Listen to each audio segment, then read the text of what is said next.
The War of the Worlds by H.G. Wells. Book 1. The Coming of the Martians. Chapter 4. The Cylinder Opens.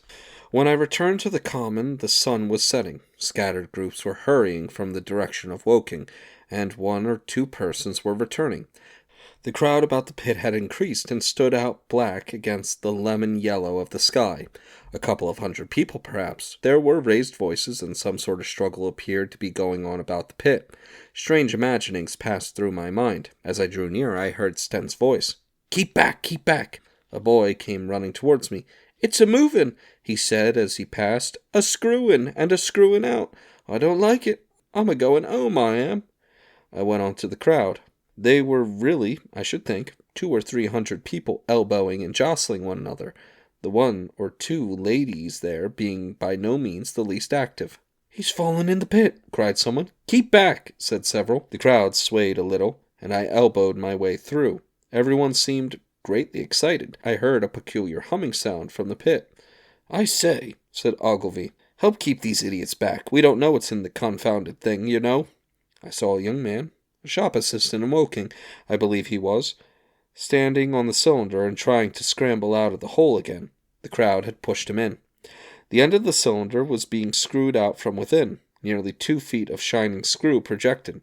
Somebody blundered against me, and I narrowly missed being pitched onto the top of the screw. I turned, and as I did so the screw must have come out, for the lid of the cylinder fell upon the gravel with a ringing concussion. I stuck my elbow into the person behind me, and turned my head towards the thing again. For a moment that circular cavity seemed perfectly black.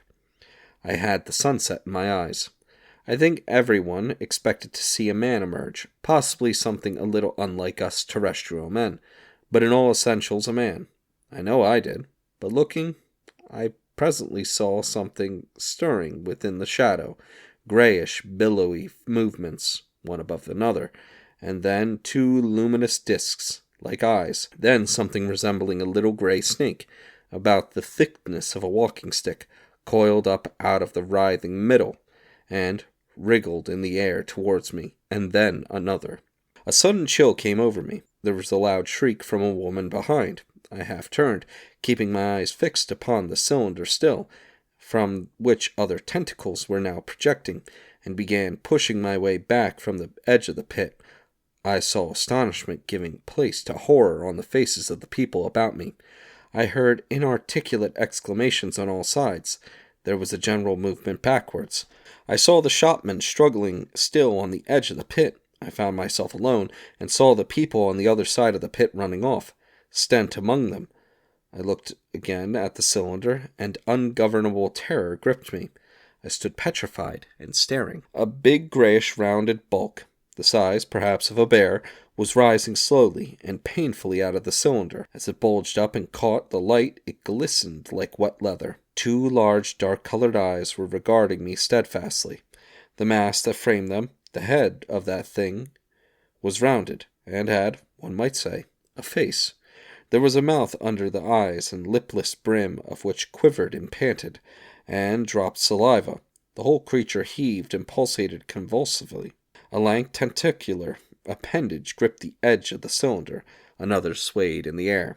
Those who have never seen a living Martian can scarcely imagine the strange horror of its appearance. The peculiar V-shaped mouth, with its pointed upper lip, in the absence of brow ridges, the absence of chin beneath the wedge-like lower lip, the incessant quivering of this mouth, the gorgon groups of tentacles, the tumultuous breathing of the lungs in a strange atmosphere, the evident heaviness and painfulness of movement due to the greater gravitational energy of the earth, above all, the extraordinary intensity of the immense eyes, were at once vital, intense, inhuman, crippled, and monstrous. There was something fungoid in the oily brown skin, something in the clumsy deliberation of the tedious movements unspeakably nasty. Even at this first encounter, this first glimpse, I was overcome with disgust and dread. Suddenly the monster vanished. It had toppled over the brim of the cylinder and fallen into the pit, with a thud like the fall of a great mass of leather. I heard it give a peculiar thick cry, and forthwith another of these creatures appeared darkly in the deep shadow of the aperture. I turned and, running madly, made for the first group of trees, perhaps 100 yards away. But I ran slantingly and stumbling, for I could not avert my face from these things. There, among some young pine trees and furze bushes, I stopped, panting, and waited further developments. The common round the sandpits was dotted with people, standing like myself in a half-fascinated terror, staring at these creatures, or, rather, at the heaped gravel at the edge of the pit in which they lay. And then, with a renewed horror, I saw a round black object bobbing up and down on the edge of the pit. It was the head of the shopman, who had fallen in, but showing as a little black object against the hot western sky.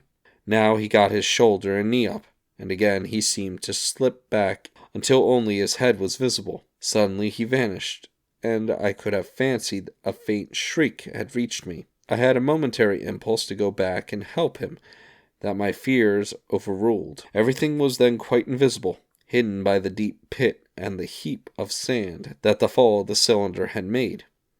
Anyone coming along the road from Chobham or Woking would have been amused at the sight.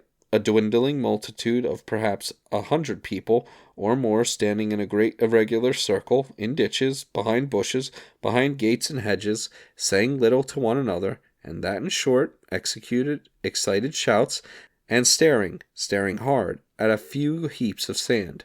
The barrow of ginger beer stood, a queer derelict, black against the burning sky, and in the sand pits was a row of deserted vehicles, with their horses feeding out of nose bags or pawing the ground.